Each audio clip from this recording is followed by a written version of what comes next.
bagi sedikit pencerahan, perkongsian, nak bagi tahulah kenapa video-video yang saya usahakan, yang saya buat selalu sangat ada bunyi-bunyi bising yang masuk. Ini penyebab dia. Ini antara punca lah kenapa video yang saya usahakan dia tidak begitu kualiti. Ini adalah lighting yang saya gunakan. Ini adalah tripod yang saya gunakan. Ini adalah mic yang saya gunakan. Korang boleh tengok kat sini kualiti dia pun tak berapa. Ada longgar-longgar sikit. Macam nak patah pun ada. Ini pun dah sengit-sengit. Macam nak roboh pun ada.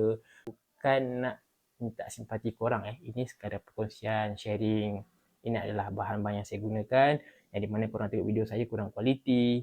Audio pun kurang. Inilah penyebab dia. Dan macam saya bagi tahu tadi, kenapa video yang saya buat korang dengar bunyi bising. Macam ada dengar suara budak-budak apa semua. Ni sebab dia. Di sebalik langsir ni guys. Kalau saya selak.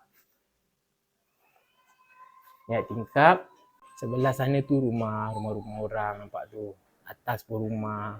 Bawah pun rumah. Kat sana tu ada laluan. Orang jalan dari tingkat ke tingkat. Jadi setiap kali kalau ada budak-budak berlari ke. Dengar. Memang kita akan dengar bunyi bising sebab kiri kanan atas bawah rumah orang guys. Itulah guys sebab-sebab kenapa video yang saya buat banyak sangat bunyi bising masuk, bunyi budak berlari, bunyi budak menangis, bunyi budak ketawa bermacam-macam lagi. Dan saya mohon maaf banyak-banyak sebab video yang saya usahakan ni tak menepati cita rasa korang.